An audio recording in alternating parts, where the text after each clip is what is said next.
It is another episode of the Coaching Masters podcast. If you're listening to this on Spotify, that's pretty cool. That's actually where I listen to all of my episodes as well. If you're listening to this on Apple Podcasts, that's equally as cool. Probably the king of podcasts. You know, that's where we take our 5-star rating very, very seriously. When we're ranked in an iTunes top 10 category, we take that pretty seriously. But I do like Spotify. I listen to all of my podcasts on Spotify. But anyway, welcome back to the Coaching Masters podcast. It is another week. That means it's another episode. And right now, it's 11:45 a.m. Thursday, the 14th of October, 2021. You may be listening to this as part of a recording that we've uploaded into the Coaching Masters podcast. But, if you want to see me record these podcast episodes completely live, please go onto Facebook, click the little magnifying glass up in the top and type in Coaching Mastery. That's Coaching Mastery. You will see a Facebook group. Join that Facebook group and watch me record these sessions. And you can join all of these gorgeous, lovely people that are watching this completely live right now. All of them. Everyone that's here interacting with me and asking me questions, which I'm going to answer through today's episode. Jesus, I nearly made my laptop do a backflip then. So, why did Liam, that's me, why did Liam become a coach in the first place? This is the question that I'm answering today, okay? Now, you may think that my coaching journey started when I was a Royal Mail postman. And I've said this a couple of times. I was listening to a few coaching podcasts. I was listening to Tony Robbins, Paul McKenna, Jack Canfield, Marissa Peer. Paul McKenna, I've said he was a big one for me. Big influence in my coaching journey. But that's not where it started. That's not where it started. Coaching actually started for me when I was very, very, very young. So interestingly enough, my mum, she had worked for a few different charities over the years and she had a few different jobs. And she got into coaching when I was really young. And this is when coaching was at its very, very, very, very beginning stages, when it was brand new. And she became a coach, and then eventually she started teaching people how to coach. And so I joke about this in a way, right? In a way, but this is actually dead true. And I would always say that other kids would get bedtime stories and I would get Tony Robbins. Other kids would get, Twinkle, Twinkle, Little Star, and I would get Paul McKenna. So my mum would actually read this stuff to me when I was a kid. And I think it was primarily because she was just obsessed with it when she first discovered it. No one else in my family was really that interested. There's sort of, my brother didn't really care. My sister didn't really care. My dad, I can't imagine, took much of an interest in it. So even before she had ever uttered a word of coaching to me, before she introduced me to anything to do with coaching, I had an innate, natural, inbuilt feeling and sensation that I wanted to be the best me that I could possibly be. I wanted to maximize my life. I wanted to be the optimum version of myself. I wanted to be able to completely and utterly become the person that I had the potential to become. It was just a natural instinct that I wanted to achieve greatness. Of course, I was a kid at the time. I had no idea how that was going to happen. I didn't have any kind of pathway. I didn't have any sort of answers. I didn't have any kind of experience. But then, of course, as I'm sort of hearing this stuff, these coaching ideas and these mindset development ideas and about how you can improve your mindset. And if you improve your mindset, you can improve your perspective and your outlook. And if you can improve that and control that, then you can control how you feel. And if you control how you feel, then you determine what actions you take. And if you're the one that determines what actions you take or do not take, then you have the ultimate control over your life. And therefore, you have the greatest chance to achieve greatness. That resonated with me in a big way, even when I was very, very young, because when I was hearing this stuff, one of the reasons as to why I now know, I didn't really know this too much back then, because I was like 7 years old or 8 years old, probably like 8 or 9. But now when I look back on it, it really is very, very significant, because I remember hearing every single idea that was read to me inside of a Tony Robbins book or a Paul McKenna book or a Jack Canfield book or all of the books. And I remember thinking, well, that's obvious. None of it seemed new to me. None of it whatsoever. These all seemed like ideas that I had had at one point in my very young life. And if I hadn't already had that idea, when I heard the idea, I thought, well, that's obvious, isn't it? Isn't that just how people think anyway?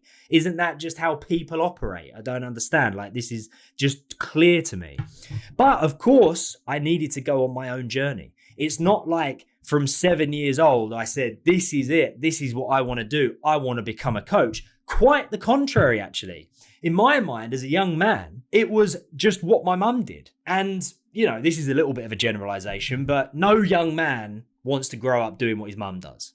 Right? It's like a generalization. You know, I'm not going to say no young man. And of course, anyone here that knows NLP, go on, Suze, you know that we don't generalize.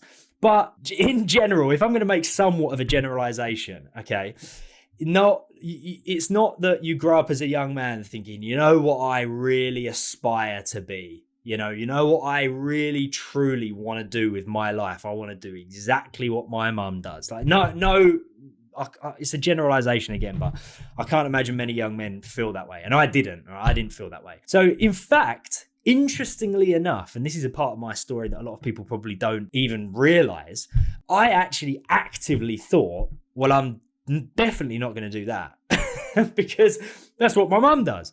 And so I went on my own path. You know, I went on my own journey, even though I had all of this it was quite incredible, really, when you think about it, because when I did become a coach, I was 27 years old when I first became a coach, right? In 2017. Early 2017. And I used to, again, joke in a way, right? In a way, but actually it was like kind of true. And I used to say to my clients, I am the only 27-year-old life coach with 20 years experience. And the reason I've got 20 years experience was because other kids were getting bedtime stories. I was getting Tony Robbins. And it is actually fucking true. That's the thing. Like, I say it in jest, but no truer word was said in jest. It is true, you know, I was absorbing this information like a little sponge, just receiving all of these different mindset development ideas and mindset development techniques and perspective shifting ideas and confidence increasing ideas and action taking ideas, these methods, these frameworks, some of the stuff that we teach today inside of TCM. I was literally receiving this stuff like a little 7-year-old sponge every single day and every single night. So I knew so much about this stuff and I didn't even really care. Like, I just had this abundance of coaching knowledge that I had developed from a young age.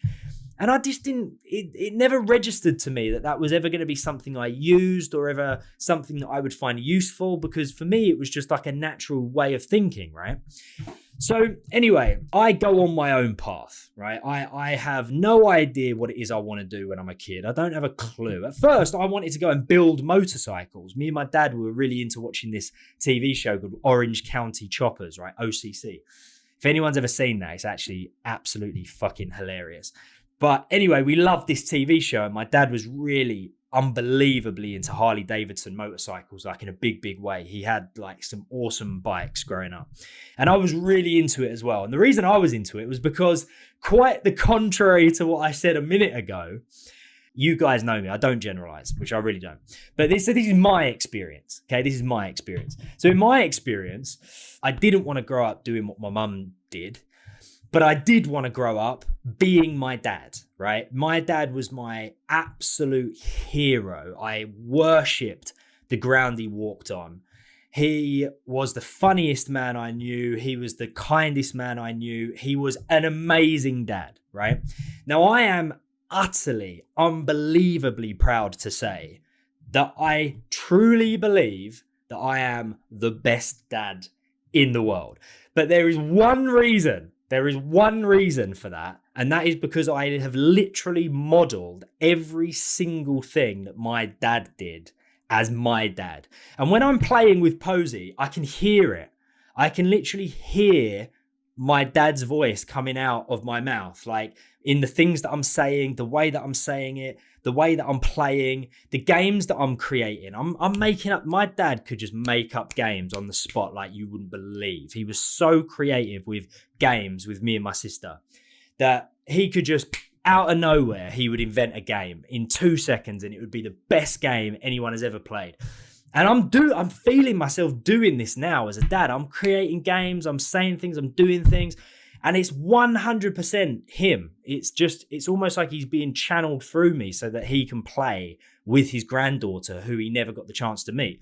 Even down to my breathing, I swear to God, when I'm like playing with Posey and stuff like that, and we're just like, I can hear myself breathing and it sounds exactly the same as how he breathed. Anyway.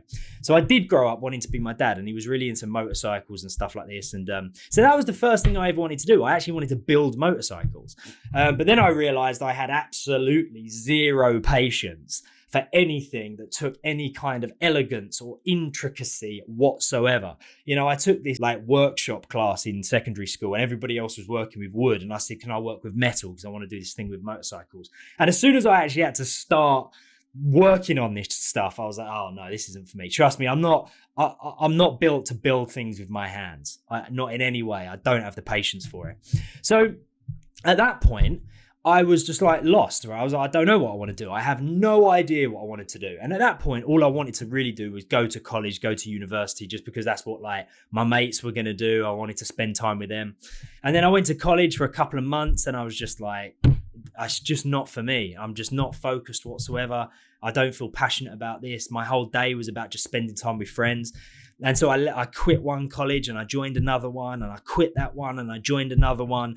And then that's when I became a lifeguard. And I started surfing at the time as well. And I was like, look, I'm going to be a lifeguard. I went to Bali for a bit when I was 18, right? And trust me, Bali back in 2008 is not what Bali is now, right? It's very built up now. Back in 2008, it was dirt roads and waves. That was it. Like no one went to Bali unless you were a surfer. That was it. It was locals and it was surfers. But now, you know, it's the digital nomad hotspot of the world, and it's absolutely incredible. I surfed for a bit. I was a lifeguard. I went to Bali for a while, and I thought, you know what, this is quite cool. I wouldn't mind actually just doing this, you know, just traveling the world and maybe being a bit of a beach bum. And I tell you what, guys, honestly, my life could have been very, very, very different. You know, I'm now co-founder of the Coaching Masters. I stand up in front of thousands of people on stage teaching coaching techniques. We've qualified and accredited hundreds, probably thousands now of coaches, helped them build successful coaching businesses. But I swear to God, I so easily could have been a beach bum. Easily, no doubt. If the opportunity had presented itself to me, right, the only reason I wasn't a beach bum was because I ran out of money. That was it. That was the only reason I ran out of money, and I couldn't stay in Bali anymore, and I had to go home, and I didn't know what I was going to do. But if someone had actually just paid me to be a beach bum, maybe to like rent surfboards on the beach or something, I swear to God, I'd probably still be doing it now. But anyway, that wasn't my path. So I returned home, and very quickly, I made the decision that I wanted to be an actor. That was it. I was like, that's it. I've always thought about this. I've never taken the leap. I want to be an actor. So I took the leap. I became an actor. I threw myself into it in a big way. But get this. In between school, being a lifeguard, and being an actor, there's this really significant moment in between that when I was 17 years old. And this is so funny when I think about it, because I swear to God, I have completely, in so many respects, misregarded this experience. But it's absolutely crazy when you think about it, because it's so significant. When I was 17 years old, bearing in mind at this point, I had about 10 years worth of listening to my mum talking about coaching techniques and methods and frameworks and ideas. I had 10 years worth of experience just listening, right? Just listening to coaching techniques. Two things happened when I was 16 and 17. When I was 16, my mum was already running courses, qualifying people as NLP practitioners and master practitioners. And I took my NLP practitioner course and qualification, and I passed it when I was 16. And the only reason I did it was because it was one of my mum's first ever courses and she needed bums on seats. That was it. I only did it. And I tell you what, it's so funny now being an NLP trainer and being the NLP trainer at the Coaching Masters and being so passionate about NLP as something that's changed my life. Because every day on that course, I was bummed out because it was throughout the summer holidays. And every single day I was like, why the fuck did I agree to this? Why the fuck did I agree to do this? All of my mates were out there. I'm 16 years old. My friends are spending the summer holidays out playing football and, just having a good time. And I'm sitting in this classroom studying towards becoming an NLP practitioner. So I became actually the youngest NLP practitioner in the world at one point. I was the youngest NLP practitioner on earth at 16 years old. I just turned 16. And still, I never considered to do anything with it. The next year, the following year, my mum wanted to go to Tony Robbins' Unleash the Power Within event, right, at the Excel Centre in London.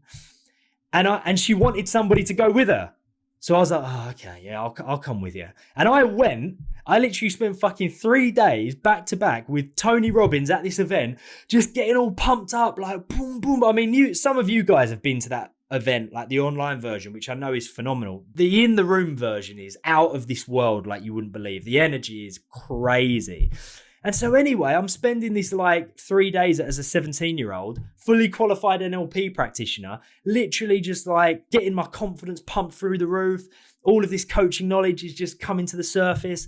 And so that was pretty significant. I walked on fire at a Tony Robbins event. Then the following year, my mum wanted bums on seats for an NLP master course. I did that. I was an NLP master practitioner when I was like 18 years old. And still, it had never once occurred to me to do anything with that coaching stuff. I'd never once thought, that coaching stuff that I've been learning about for the last 10 years, that NLP stuff that I'm actually a fully qualified master in at fucking 18 years old. All of that really motivational stuff that Tony Robbins did, which I loved that time we went to the event. Should I do anything with that? It never crossed my mind. I swear to God, it never crossed my mind. And I tell you why it didn't. Because it still lived within that realm of this is what my mum does. And again, I wanted to be my dad instead, right? So I'm getting a bit older now. I'm like 18 years old, 19 years old. I'm not doing anything apart with these qualifications whatsoever. I'm using these tools and techniques on myself on a daily basis, right? Without even realizing it.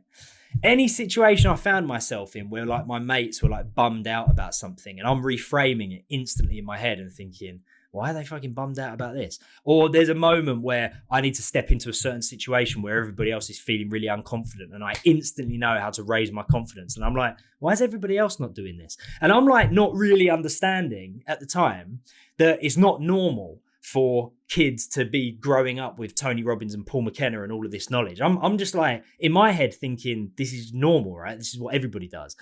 So I'm literally using all of these tools and techniques on myself to overcome all of these difficult life challenges, to reframe all of these hard situations, to increase my confidence whenever I want. And I just think it's totally normal. It's just like, I just think that this is just what everybody does. So it's really, really interesting when I got to the point where I was like, you know what I do want to do? I want to be an actor because no one in my family had ever acted a day in their life. I didn't know any actors, right? I never did any school plays. And so I became an actor and that really, I ran with that experience and I really ran with it. Like I did play after play after play. And then I got on TV. I did one TV show, then another, then another. Then I got into movies and did a couple of good movies. And still, I had never once considered being a coach up until this point. Now, I was acting solidly from 19 to 25, right? 6 years solidly. I did 3 years at drama school. I did 3 years as a professional actor. And I was going from job to job to job. And even then, even back then, and I know I've done a podcast episode about this, I was reading all of these different acting techniques, right? These different books like Konstantin Stanislavski and Sanford Meisner and some really incredible acting practitioners. And I saw this massive correlation between acting and coaching. And I remember I kept sending my mum photographs of like excerpts from these books I was reading and photos of these pages and saying, look, this is basically coaching, right? This is basically NLP. We're talking about how the actor must change his physiology in order to change his emotions. We're talking about how the actor must shift his perspective in order to shift his focus and therefore see things that were always there and weren't there before. I was sending her all of these pictures and I was like, look, this is actually coaching stuff. And I saw this big correlation. So anyway, it was only then, in between acting, I'd also then, like I mentioned, been a lifeguard, I'd been a barman, I'd been an estate agent. I'd had all of these kind of really shitty dead-end jobs amongst the acting work, because acting is never consistent, right? And it was when I became a Royal Mail postman. This was just like the straw that broke the camel's back, because I was approaching 27, or I was 27. Yeah, I was 27 at this point. And I'd started acting when I was 19, right? So at this point, I'd had 20 years worth of coaching tools and techniques and methods and ideas. And because I was still reading self-development books, even throughout this entire journey, not for any other reason than to just simply develop myself on a continuous basis. Never with the idea that I would ever use any of that stuff as a coach. Never with the idea that I would ever have any clients or ever run an academy. I still had no thoughts whatsoever to become a coach. I just didn't have any of those kind of thoughts. And when I was delivering the mail, and I did that for a while, delivering the mail, and I was listening to music as I was delivering the mail. Now, bearing in mind, I took that job as a Royal Mail postman so that I could go to auditions, so that I could still carry on acting, right? That's why I took that job, because I thought to myself, if I get an audition, right? And auditions at this point were like few and far between. I weren't getting many of them, but I thought if I do get one, as long as it's after 12 o'clock, I can go to the audition, because I was working from like 5 a.m. till 12 or something crazy like that. And I was like, this is great. But then, the years rolled on. And so anyway, I'm listening to music as I'm delivering the post. And I got to a point where I was like, fuck, this is just, what am I going to do? What am I going to do? This is it now. Like I've tried so many different things. I've been to so many different places. And I was like, I still don't know what that pathway is for me. And I still had that desire to do something great, to do something huge, to affect so many people's lives and to be standing up on some form of stage. And I was like, but what is it? What is it? And anyway, it was a very simple shift. Very, very, very, very simple. And that shift was when I got bored of listening to the same music whilst delivering the mail. And I thought, instead of listening to music, I'm going to start listening to some podcasts. And then as I started listening to podcasts, I started re-engaging with all of the different practitioners whose books were being read to me when I was a 7-year-old, 8-year-old boy, right? So now all of a sudden I'm listening to Tony Robbins again, and I'm like, oh yeah. Oh shit, I really fucking enjoyed that when I did that 10 years ago when I was 17. I'm listening to Paul McKenna. Oh my God, yeah, I remember when this was being read to me and that was being read to me and this was being said to me. And all of a sudden, every single fucking chapter, every single page, every single idea, technique, tool, method that was ever taught to me since the age of 7 to 27 just went, it smacked me straight in the face. And I just fucking realized in that moment that I had about 20 years worth of experience in the coaching space. And I had never once considered doing it as a job. Never once. And in that moment, I was like, this is what I need to do. That's what I need to do. I know everything there is to know about this thing. And I knew I was good at it as well, because when I did my NLP practitioner at 16 and NLP master practitioner at 18, I was shit hot. I was really good at it, but I just absolutely didn't want to do it whatsoever. I was like, nah, I don't care about this stuff. It's what my mum does. I was only a boy at the time. I was a young lad, right? But I knew I was good at it because I'd gone to all of these various different courses just to be a bum on a seat for my mum. I'd got all these different qualifications. I was like, I was good at this stuff, and I knew everything there was to know about it. And it was only then, when I'm delivering the mail in the fucking rain, that I thought I could really do something with this. I could actually take this pretty far. I could go and become a coach, and I could actually pick my own hours, and I could actually work for myself.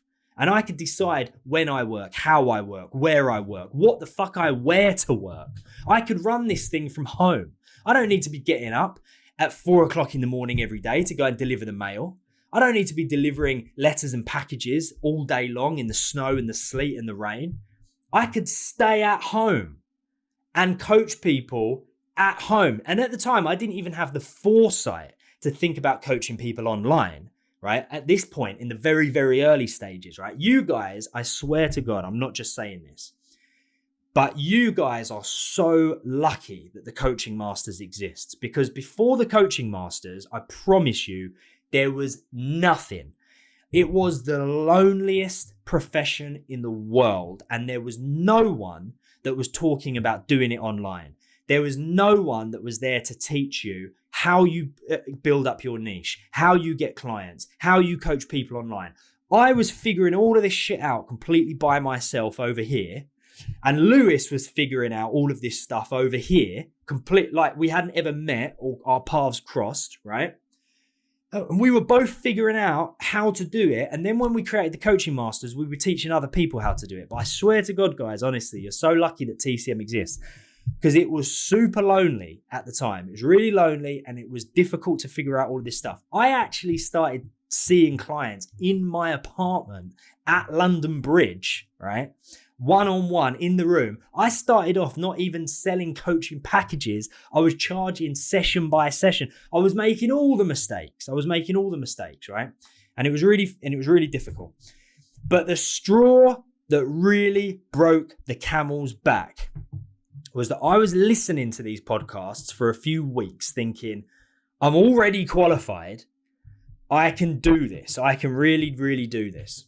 And there was one really significant day, right? One really significant day. And that significant day was the day that I was covering somebody else's round. And as in the morning, as I was sorting out the letters and sorting out the packages, and I knew that this guy delivered mail to Tom Hardy's house, because Tom Hardy lives in Richmond, exactly where I used to be a postman.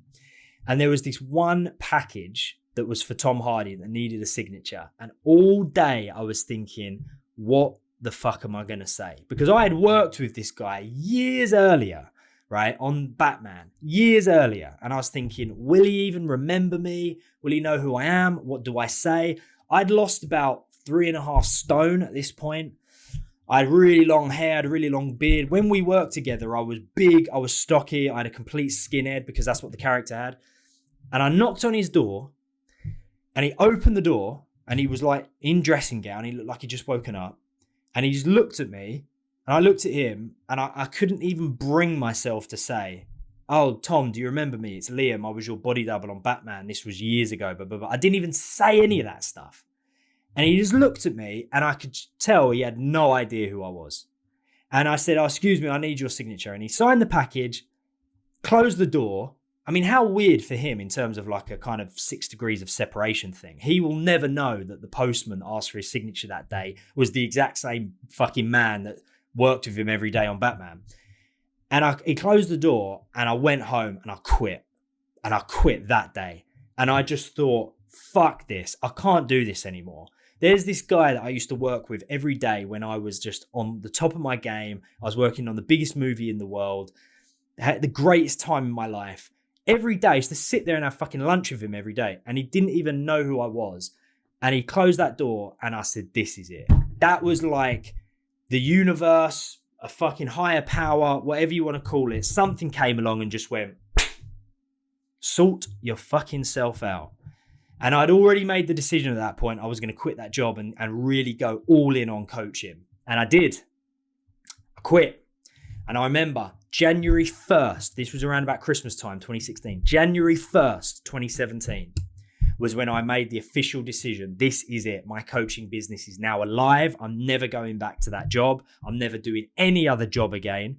I'm going to fucking make this work. I'm going to build it up and build it up and build it up. And it's going to be great. But anyway, and then I became a coach, and the rest is history. Ladies and gentlemen, I will complete this story on another episode of the Coaching Masters podcast, but Why did Liam become a coach in the first place? That was why. I love you all. Thanks for listening. You're amazing. You're incredible. You're coaching masters. And if you're not already a coaching masters member, go and become a member because you're crazy not to be a member. And for everybody that wants a strategy around how they grow their coaching business, or how they become a coach, or how they scale their coaching business, or how they up-level their skills, you need a strategy. And the best people to give you that strategy are the coaching masters. So click the link that's in the description of this live or the podcast and book that completely free strategy call. If you're not a coaching masters member already, please go and book that call and our team will be able to help you out. And on another episode of the Coaching Masters podcast, I will finish the story and I will tell you all about what happened after I quit that job and I became a coach. I love you all. Mwah.